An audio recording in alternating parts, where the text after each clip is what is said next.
హిందూ మతానికి సనాతన ధర్మానికే నిలువుటద్దంలా ఉన్నారు. మిమ్మల్ని చూస్తుంటే అలా అనిపిస్తుంది. సార్ అయితే మరి బీజేపీ పార్టీకే ఎందుకు సపోర్ట్ చేయాలని? బాబు, విశ్వ హిందూ పరిషత్తు, ఆర్ఎస్ఎస్, బజరంగ్ దళ్, బీజేపీ లేకపోతే భారతదేశం మరో పాకిస్తాన్, మరో బంగ్లాదేశ్, మరో ఆఫ్ఘనిస్తాన్ అయిపోతుంది. ఇప్పటికే ఇక్కడంతా కూడా ప్రయత్నం చేస్తున్నారు. ప్రతిపక్షాలు ఏమంటున్నాయంటే బీజేపీ వల్ల ఉపయోగం లేదు దేశానికి, ఈ బీజేపీ పార్టీ మొత్తం ఈ ఆదాని గ్రూప్స్, అంబానీ గ్రూప్స్కే మొత్తం అన్ని కట్టబెడుతున్నారు, దేశాన్ని కూడా అమ్మేస్తారు అనే విధంగా విమర్శిస్తుంది. అంబానీ అదాని ఎంతమందికి ఉద్యోగ కల్పన చేస్తున్నాడు బాబు భారతదేశం లోపల. ఒక పని చేయమనండి, ఇప్పుడు సుప్రీంకోర్టు ఉంది కదా, వాళ్ళ ఆదాయానికి మించిన ఆదాయ ప్రాపర్టీస్ ఉంటాయి కదా, దాని మీద మీరు కేసు వేయండి. మీరు ఏదో మీరు అనడం కాదు, ఆదాని అంబానీ ప్రాపర్టీస్ ఉన్నాయంటున్నారు మీరు, ఓకే. నరేంద్ర మోడీ గారి మీద, బీజేపీ వాళ్ళ మీద మీరు ఎంక్వైరీ చేయండి. మీరు అంటే ఇప్పుడు కొంతమంది ముస్లిం మత పెద్దలు అయితే అంటున్నారు సార్, అవును, మరి ఇప్పుడు మీరు గోమాతని ఇంతగానం పూజిస్తున్నారు కదా, మరి ఈ 12 సంవత్సరాల నుంచి అసలు ఎందుకు చేయలేకపోయింది బీజేపీ ప్రభుత్వం? పూర్తి మెజారిటీ ఉన్నప్పుడు కూడా ఎందుకు చేయలేకపోయింది అని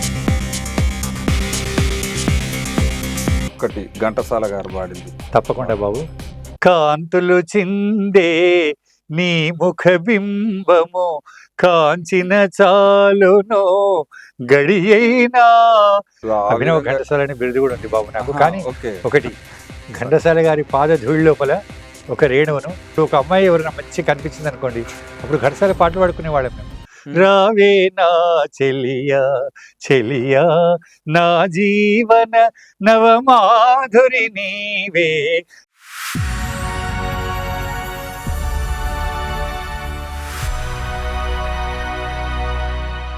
అయితే మీకు చాలా రంగాల్లో ప్రావీణ్యం ఉంది కదా సార్, మరి మిమ్మల్ని గుర్తించి ఎవరైనా అవార్డులు ఇచ్చినటువంటి సందర్భం ఉన్నదా? నాకు ఒక వార్డు మెంబర్ నుండి బాబు ఉపరాష్ట్రపతి వరకు చాలా సన్మానాలు అయినాయి. ఓకే.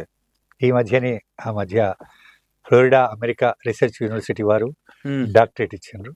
ఇంకా నేను ఇక్కడ ఇంకో విషయం చెప్పాలి మీకు. ఇందాక చెప్పినండి, సినిమాలకు క్రికెట్కు డబ్బులు పెడతారండి. అయితే నేను 40 సంవత్సరాల క్రితం శ్రీవాణి గిరిజ సంగీత నాటక కళా సమితిని స్థాపించి మా శ్రీమతి శారద, మా అమ్మాయి హరిప్రియ వాళ్ళ సహకారంతో ఇంచుమించు చాలా నాటకాలు ఇస్తున్నాను అన్నమాట. ఓకే. ఇంకోటి, ఏపీఎస్ఆర్టీసీ లోపల ఆర్ట్స్ కో అని ఒకటి సంస్థ ఉండనమాట. ఆ సంస్థ లోపల నేను కళాకారునిగా రంగస్థల నాటక, శాస్త్రీయ సంగీతము, లలిత సంగీతము, దాంట్లోపల అప్పుడు సమైక్య ఆంధ్రప్రదేశ్ లోపల హైదరాబాదు, తిరుపతి, రాజమండ్రి, విజయవాడ, విశాఖపట్నం, అక్కడ అన్ని కూడా ఈ కార్యక్రమాలు చేసేవాళ్ళు ఆర్టీసీ వాళ్ళు. అప్పుడు ఎక్కడ పోయినా కూడా మాకు అప్పుడు నాకు ఫస్ట్ ప్రైజ్ అవన్నీ వచ్చేవి. ఇంచుమించు భారతదేశం లోపల కశ్మీర్ నుంచి కన్యాకుమారి వరకల్లా అన్ని రాష్ట్రాల లోపల నాటకాలు వేసినాయి. ఎన్నో సన్మానాలు జరిగినాయి. పౌరాణిక పద్య నాటక నట సింధు కౌస్తుభం అనేది చాలా చాలా సన్మానాలు జరిగినాయి అన్నమాట. ఇక్కడ హేమాద్రి వెంకటేశ్వర స్వామి టెంపుల్ కు ఆస్థాన గాయకుడిగా ఉన్నారనేది తెలిసింది సార్. అంటే అది ఎలా అవకాశం వచ్చింది? అది అక్కడ ఇది కీసరి దగ్గర రాంబలి దయార అని చెప్పి ఒక దేవాలయం బాబు అది. ఈ సందర్భంగా మీకు ఒక విషయం చెప్పాలి. అక్కడ మా వేలుపుర శ్రీనివాస్ అని చెప్పి ఆయన ఆ రాంబలి దయారకు సర్పంచ్గా ఉన్నప్పుడు ఒక 5 ఎకరాల ల్యాండ్ను ఆ టెంపుల్కు అలాట్ చేసిండ్రు. ఆ తర్వాత ఈ మధ్యనే దాతల సహాయంతో, వాళ్ళ కృషితోటి ఆ 5 ఎకరాల భూమిలో అద్భుతమైన దేవాలయాన్ని వాళ్ళు నిర్మించారు. అక్కడ మీరు కూడా ఒకసారి రండి. మీరు ప్రతి పున్నమి రోజు ఆ దేవాలయం గిరి ప్రదక్షిణ జరుగుతుంది అన్నమాట. ఇప్పుడు అరుణాచలం గిరి ప్రదక్షిణ చూడండి, అవును, అక్కడ అన్నమాట. ఇక నన్ను అక్కడ హనుమంత్ రెడ్డి గారు చైర్మన్ అన్నమాట. ఈయన శ్రీనివాస్ గారు, ఇంకా చాలామంది కమిటీ మెంబర్స్ ఉన్నారు. ఇక వాళ్ళందరూ నా యొక్క చూసి నా గాత్రాన్ని ఒకసారి అక్కడ వెళ్ళి పాటలు పద్యాలు వాడాను. అప్పుడు నేను ఆ దేవాలయం యొక్క ఆస్థాన గాయకునిగా నాకు అవకాశం ఇచ్చారు. ఘంటసాల గారికి టీడీడీ ఇచ్చిండ్రు, బాలమురళీ గారికి ఇచ్చిండ్రు, ఎల్లా వెంకటేశ్వరరావు గారికి ఇచ్చిండ్రు. నాకు ఈ దేవాలయానికి అవకాశం ఇచ్చిండ్రు. అది పూర్వజన్మ సుకృతంగా భావిస్తున్నాను. అంటే మీరు పద్యాలు కూడా చాలా బాగా పాడుతారు సార్. అంటే మొత్తం ఘంటసాల లాగా పాడుతున్నారు అనేసి చాలా మంది అంటున్నారు. అవును, అంటే మీకు అభినవ ఘంటసాల అనే బిరుదు కూడా ఉంది బాబు నాకు. కానీ ఒకటి, ఘంటసాల గారి పాద ధూళి లోపల ఒక రేణువును, నేను ఒకవేళ భగవంతుడు నిజంగా నాకు ప్రత్యక్షమై నీకు ఏ వరం కావాలని కోరిక కోరింది అనుకోండి, త్యాగరాజు గారు చాలా శాస్త్రీయ సంగీతం, ఈరోజు శాస్త్రీయ సంగీతం నేర్చుకునే వాళ్ళందరూ కూడా త్యాగరాజు యొక్క కీర్తనలు, అన్నమయ్య గారి కీర్తనలు, భద్రాచార్య రామదాస్ గారు, అంటే వాళ్ళు ఆ సమయం లోపల ఎలా ఉన్నారో చూడాలన్నది ఒకటి. ఒకవేళ నన్ను భగవంతుడు నీకు ఏం వరం కావాలి కోరుకుంటే ఘంటసాల గారిని మళ్ళీ పుట్టించమని అడుగుతావు బాబు. అది నా యొక్క కోరిక అన్నమాట. ఆయన పేరు మీద ఈరోజు వేల మంది జీవిస్తున్నారు. అందులోపల నేను కూడా కొన్ని ప్రోగ్రామ్స్ యాంకరింగ్ చేస్తా. నువ్వు అన్నట్లు ఘంటసాల గారి పాటలు, పద్యాలు, శ్లోకాలు ఇవన్నీ కూడా పాడుతుంటా. అందరూ చాలా సంతోషిస్తారు. అది నా యొక్క పూర్వజన్మ సుకృతంగా భావిస్తా. అయితే మన ఆడియన్స్ కోసం ఒక్కటి ఘంటసాల గారు పాడింది తప్పకుండా బాబు. నిజంగా ఘంటసాల మహానుభావుని గురించి ఎంత చెప్పినా కూడా తక్కువనే. కాంతులు చిందే నీ ముఖ బింబము కాంచిన చాలునో గడియైనా నీ గుడి వాకిట దివ్వెను నేనై వెలిగిన చాలొక రేయైనా నీ పదములపై కుసుమము నేనై నిలిచిన చాలును క్షణమైనా తిరుమల మందిర సుందర సుమధుర కరుణా సాగర ఏ పేరున నిన్ను పిలిచేనురా ఏ రూపముగా కొలిచేనురా తిరుమల మందిర సుందర సుమధుర కరుణా సాగరా. అప్పుడు ఘంటసాల గారి పాటలు బాబు, ఎన్ని పాటలు అని చెప్పాలి నీకు నేను. అప్పుడు ఒక అమ్మాయి ఎవరైనా మంచి కనిపించింది అనుకోండి, అప్పుడు ఘంటసాల పాటలు పాడుకునే వాళ్ళం మేము.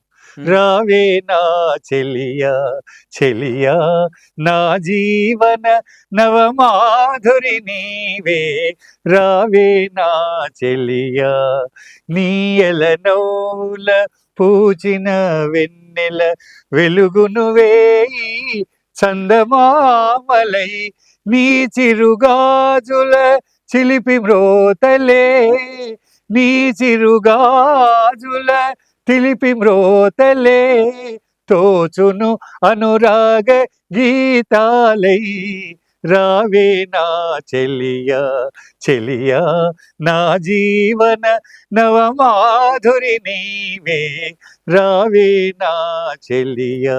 ఇప్పుడు జనరేషన్ మారిపోయింది బాబు. అసలు అప్పటి పాటల అర్థం పరమార్థం ఎంత మధురంగా ఉంటది సార్. అసలు సంగీతము, సాహిత్యము, మాధుర్యము చక్కగా అనిపిస్తుంటాయి. ఎస్ రాజేశ్వర గారు సంగీత దర్శకుడు, పెండియాల గారు, ఘంటసాల గారు, మాస్టర్ వేణు గారు. అప్పటి పాటలు ఆ విధంగా ఉండేవి కదా, ఇప్పుడు పాటలు ఏ విధంగా ఉంటాయి? చూపులతో గుచ్చి గుచ్చి చంపకే మేరే. సంగీతము, సాహిత్యం, వాళ్ళు ఏం పాటలు పాడుతున్నారో మాకు అర్థం కావట్లేదు. కాబట్టి నేను ప్రతిరోజు కూడా అన్నం తినే రోజు ఉండొచ్చు, ఒక కాఫీ టీ తాగిన రోజు ఉండొచ్చు, కానీ ఒక ఘంటసాల గారి పాట, పద్యము, శ్లోకం పాడుకున్న రోజు ఉండదు బాబు. నా అదృష్టం ఏంటంటే ఈ ప్రోగ్రామ్స్ వ్యాఖ్యానం చేస్తుంటాయి కదా, అందులోపల కూడా ఇలాంటి ఘంటసాల గారి పాటలు ఇవన్నీ పాడుతుంటారన్నమాట. అయితే మిమ్మల్ని చూస్తుంటే అంటే ఇక మరి ఏ పార్టీకి సపోర్ట్ చేస్తారు అని అడగడం కాదు, ఎందుకంటే మొత్తం హిందూ మతానికి, సనాతన ధర్మానికే నిలువుటద్దంలా ఉన్నారు. మిమ్మల్ని చూస్తుంటే అలా అనిపిస్తుంది. అయితే మరి బీజేపీ పార్టీకే ఎందుకు సపోర్ట్ చేయాలనిపిస్తుంది మీకు? ఇందాక నేను ఒక విషయం చెప్పిన బాబు సార్, నువ్వు అడిగిన ప్రశ్నకు నాకంటే ఎక్కువ జవాబు నీకే ఉంది, కానీ నువ్వు నన్ను ఇంటర్వ్యూ చేస్తున్నావని నువ్వు నన్ను ప్రశ్న అడుగుతున్నావు. సరే, నేను జవాబు చెప్పాలి, నా ధర్మత. బాబు, విశ్వ హిందూ పరిషత్తు, ఆర్ఎస్ఎస్, బజరంగ్ దళ్, బీజేపీ లేకపోతే భారతదేశం మరో పాకిస్తాన్, మరో బంగ్లాదేశ్, మరో ఆఫ్ఘనిస్తాన్ అయిపోతుంది. ఇప్పటికే ఇక్కడంతా కూడా ప్రయత్నం చేస్తున్నారు. శ్యామాప్రసాద్ ముఖర్జీ గారు, అటల్ బిహారీ వాజ్పేయి గారు, అద్వానీ గారు, మురళీమోహన్ జోషి గారు, ఇంకా త్యాగరాజు గారు అన్నట్లు ఎందరో మహానుభావులు అన్నమాట, నరేంద్ర మోడీ గారు, వీళ్ళు లేకపోతే ఈరోజు భారతదేశం ఏ పరిస్థితుల్లో ఉంటుందో మీరు గమనించండి. అదన్నమాట మన గురించి మాట్లాడేది, దేశభక్తుల గురించి మాట్లాడేది, దేశం గురించి మాట్లాడేది ఒక్క బీజేపీ మాత్రమే. అందుకొరకే బీజేపీ అంటే నాకు ప్రాణం. అందుకొరకే నాకు బీజేపీ లోపల పదవులు లేకుండా కూడా బీజేపీ ప్రచార కార్యకర్తగా ఎన్నో బీజేపీ గురించి పాటలు పాడినా, హిందీలో వాడినా, తెలుగులో వాడినా. నరేంద్ర మోడీ పాడిన పుణ్యభూమి భరత సుతుడు నరేంద్ర మోడీ, ధన్యజీవి మన ప్రధాని నరేంద్ర మోడీ. మొన్న పరేడ్ గ్రౌండ్స్ లోపల నరేంద్ర మోడీ గారు వచ్చేసారు, మీరు చూసినారు. లోపల 1,00,000 మంది ఉన్నారు, బయట 1,00,000 మంది ఉన్నారు. భారతదేశం లోపల కోట్ల మంది చూస్తున్నారు. ఎందుకు? నరేంద్ర మోడీ గారి గురించి ఎందుకంత ఇది? ఆ రోజు నేను ఒక పాట పాడి అందరిని, కొన్ని వేల మందిని పిలిచాను నేను ఒక కార్యకర్తగా. కదలి రండి బీజేపీ కార్యకర్తలారా, భరతమాత పుత్రులార దేశభక్తులారా. ఇది బాబు బీజేపీ అంటే. బీజేపీ లేకపోతే భారతదేశం ఉండదు. ఇది అయితే మరి బీజేపీతో మీ యొక్క ప్రయాణం ఎప్పుడు మొదలైంది బాబు? అంటే నేను ఆర్టీసీ లోపల ఉద్యోగం చేసిన కాబట్టి ఉద్యోగం చేస్తున్నప్పుడు బీజేపీ గురించి మాట్లాడదు. ఇప్పుడు నేను మాట్లాడచ్చు అన్నమాట. నేను చిన్నప్పుడు 5 సంవత్సరాల నుంచి ఆర్ఎస్ఎస్ శాఖకు వెళ్ళేవాడిని. నేను ప్రతి వ్యక్తి ఎంత ఉద్యోగం అయినా కూడా, ఐఏఎస్ అయినా, ఐపీఎస్ అయినా, డాక్టర్ అయినా, ఎవరైనా కూడా, గవర్నమెంట్ ఉద్యోగం అయినా కూడా ఆయన ఓటు అయితే ఒక పార్టీకి చేస్తాడు కదా. నేను కూడా అప్పటి నుంచి ఆర్ఎస్ఎస్ శాఖకు వెళ్ళేవాడిని. నా జీవితం లోపల ఇప్పుడు మీరు ఈ రక్తాన్ని ఒకవేళ, ఈ రక్త చుక్కను మీరు ఒకవేళ తీస్తే వందే మాతరం అంటది, భారత్ మాతాకి జై అంటది అన్నమాట. అది నరేంద్ర మోడీ గారంటే కల్కి అవతారానికి ప్రతిరూపం అంటారు. మీకు ఇంకో విషయం చెప్తా, మీకు తెలుసు, ప్రపంచవ్యాప్తంగా 32 దేశాల అత్యున్నత పురస్కారాలను పొందిన ఏకైక ప్రధాని మన పూజ్యులు నరేంద్ర మోడీ. ఈ విషయం మీకు కూడా తెలుసు కదా. అది ఆయన మరి 24 గంటల లోపల ఎన్ని గంటలు కష్టపడుతున్నాడు బాబు. పోనీ స్విట్జర్లాండ్ లోపల ఏమన్నా డబ్బులు ఉన్నాయా? బ్యాంక్ అకౌంట్లో ఏమైనా ఉన్నాయా డబ్బులు ఆయనకు? మన 32 దేశాలు ఆయనకు అత్యున్నతమైన పురస్కారాలు అందించారు. అటువంటి ముఖ్యమంత్రి, ఆ ప్రధానమంత్రి మనం చూసినామా? 17 సంవత్సరాల వయసు లోపల ఆయన బయటికి వెళ్ళిపోయాడు. పెళ్ళైనా కూడా ఆయన ముఖ్యమంత్రి అయితే అనుకోలే, ప్రధానమంత్రి అయితే అనుకోలే, కానీ దేశానికి ఏదో చెయ్యాలని చెప్పి భగవంతుడు ఆయన నిర్ణయించాడు కాబట్టి ఆయన ఈరోజు మనకు ప్రధానమంత్రిగా ఉన్నాడు. అయితే ఇక్కడ ఏమైందంటే సార్, మన రాహుల్ గాంధీ ఏమంటుండంటే, నరేంద్ర మోడీ యొక్క 5 దేశాల పర్యటనను ఉద్దేశించి ఈయన మొత్తం విదేశాలు తిరుగుతున్నారు, పర్యటిస్తున్నాడు. ఇక్కడనేమో మొత్తం ఆర్థిక సమస్యలు ఎదురవుతున్నాయి. మొత్తం మన కంటిన్యూషన్, భారతదేశంలో ఆర్థిక వ్యవస్థ మొత్తం అతలాకుతలం అవుతుంది, పెట్రోల్ డీజిల్ ధరలు పెరుగుతున్నాయి, దీన్ని పట్టించుకోకుండా ఆయన మంచిగా విహారయాత్రలు చేస్తుండు అనేటటువంటి కామెంట్ చేస్తుండు. దీనిపైన మీ అభిప్రాయం? బాబు, ఈ సందర్భంగా మిమ్మల్ని ఒక ప్రశ్న అడుగుతా. ఇప్పుడు 150 కోట్ల జనాభా, మన ఇంట్లోపల 5 మంది 10 మంది ఉన్నప్పుడే మన బడ్జెట్ మనం ప్లాన్ చేసుకుంటాం. ఇప్పుడు భారతదేశం లోపల మొన్న 87 పైసలు 80 పైసలు రేటు పెరిగినాయి. ఓకే, దానికి కారణం ఏంటి తెలుసు కదా మీకు? Iraq, America. ఇది ప్రపంచవ్యాప్తమైన సమస్య. ప్రపంచ దేశాల లోపల ఇంతకంటే ఎక్కువ రేట్లు పెడుతున్నాయి. అమెరికా లోపల, రష్యా లోపల, వివిధ దేశాల లోపల అవుతున్నాయి. మా దగ్గర 87 పైసలు. మా దగ్గర మనం ఒక హోటల్కి పోతాం బాబు, హోటల్కి పోతే ఒక 50 రూపాయలు బిల్ అవుతుంది, 100 రూపాయలు బిల్ అవుతుంది. మన సర్వర్కి టిప్ ఎంత ఇస్తాం? మినిమం ఒక 5 రూపాయలు ఇస్తామా? 10 రూపాయలు ఇస్తామా? ఓకే, తర్వాత ఈ 87 పైసలకు పెద్ద గగ్గోలు పెడుతున్నారు. అంటే నాకు త్రాగుడు అలవాటు లేదు, ఇందాక యూట్యూబ్ లోపల మీలాంటి వాళ్ళు వస్తున్నాయి చెప్పాను, నేను తెలుసుకున్నా. విస్కీ రేట్ ఎంత ఉంది బాబు ఇప్పుడు? బ్రాండీ రేట్ ఎంత ఉంది? బీర్ రేట్ ఎంత ఉంది? మీరు ఒక బార్కు పోతే, ఒక పెగ్గు తాగితే దానికి రేట్ ఎంత ఉంటుంది? ఎంత పెరుగుతుంది?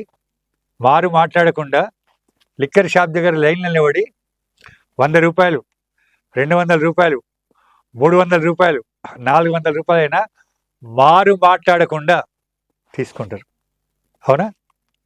మరి ఇక్కడ అంటే దీని రేట్లు పెంచడము అంటే నరేంద్ర మోడీ గారి యొక్క పర్సనల్ జేబుల గురించి చేస్తున్నాడా?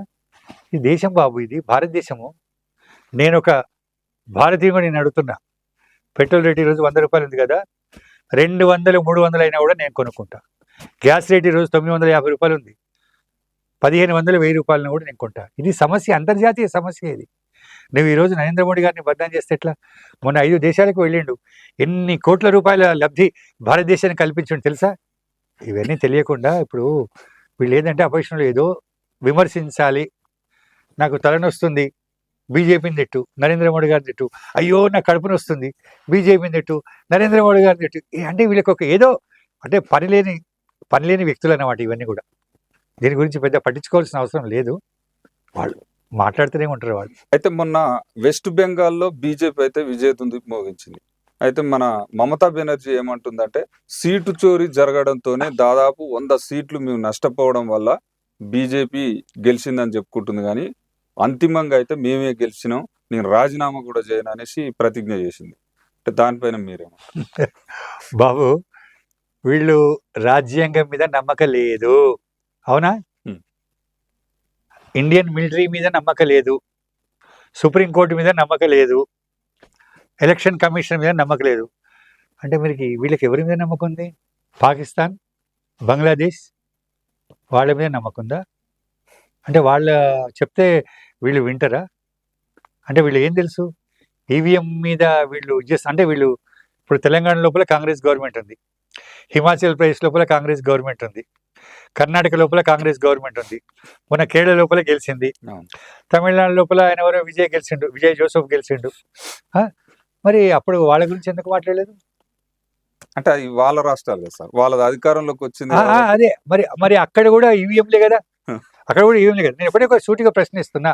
అప్పుడు మరి వీళ్ళు ఎలక్షన్ కమిషన్ మీద ఎందుకు, మరి వీళ్ళు కాంగ్రెస్ వాళ్ళు ప్రమాణ స్వీకారం ఎందుకు చేసిండ్రు? అంటే ఇది ఏంటంటే వీళ్ళకు అంటే విమర్శించడానికి ఎటువంటి సబ్జెక్ట్ లేదన్నమాట. కాబట్టి వీళ్ళు విమర్శిస్తున్నారు. అంటే ఖానా ఖాతే భారత్ కా, గానా గాతే పాకిస్తాన్ బంగ్లాదేశ్ కా. మీకు ఇంకో విషయం ఇక్కడ చెప్తా. 1971 లోపల పాకిస్తాన్కు ఇండియాకు యుద్ధం జరిగింది. అప్పుడు బంగ్లాదేశ్ పాకిస్తాన్ కొట్టాడుతుంటే ఇందిరాగారు 1 కోటి మంది ఖాందీశీకులు, మీకు జ్ఞాపకం ఉందో లేదు బాబు, అప్పుడు మీరు పుట్టినో లేదో నాకు తెలియదు, బంగ్లా రిలీఫ్ ఫండ్ అని చెప్పి ప్రతి సినిమా టాకీస్ మీద 20 పైసలు వసూలు చేసిండ్రు. 1 కోటి మంది బంగ్లాదేశీయులు ముస్లిమ్స్ వచ్చి భారతదేశం లోపల సెటిల్ అయిపోయినారు. ఈరోజు Rohingya Muslims, Pakistan Muslims, Bangladesh Muslims వచ్చిండ్రు. వాళ్ళందరూ ఇప్పుడు మన బాలాపూర్ లోపల, హైదరాబాద్ లోపల ఎంతమంది ఉన్నారు, కాశ్మీర్ నుంచి కన్యాకుమారి వరకు మొత్తం వాళ్ళందరూ వచ్చి సెటిల్ అయిపోయినారు మొత్తం ఇక్కడ. మరి వాళ్ళ గురించి మాట్లాడరే వాళ్ళు. బెంగాల్ లోపల వాళ్లకు మమతా బెనర్జీ అంటూ, నేను మమతా బేగం అంటా, ఆమె పోయి నమాజ్ అవుతుంది, మీకు తెలుసు కదా సంగతి. అక్కడ ఓటర్ ఐడి ఇస్తున్నారు, ఆధార్ కార్డులు ఇస్తున్నారు, ఓటర్ ఐడి, ఆధార్ కార్డు, ఇవన్నీ ఇస్తున్నారు కదా వాళ్ళు. ఇవన్నీ ఎవరిస్తున్నారు బాబు? వాళ్ళే కదా. ఇప్పుడు వాళ్ళ బాధ ఏంటంటే వాళ్ళందరూ కూడా వెళ్ళిపోతున్నారు. అవన్నీ తీసేవరకల్లా వాళ్ళు ఇప్పుడు వెళ్ళిపోతున్నారు, ఒక్కొక్కరు వెళ్ళిపోతున్నారు వాళ్ళు. అదేమన్యాయం అండి, నాకు అర్థం కాదు. రేషన్ కార్డులు ఇవన్నీ వాళ్ళకి ఇవ్వడం ఇది న్యాయమా?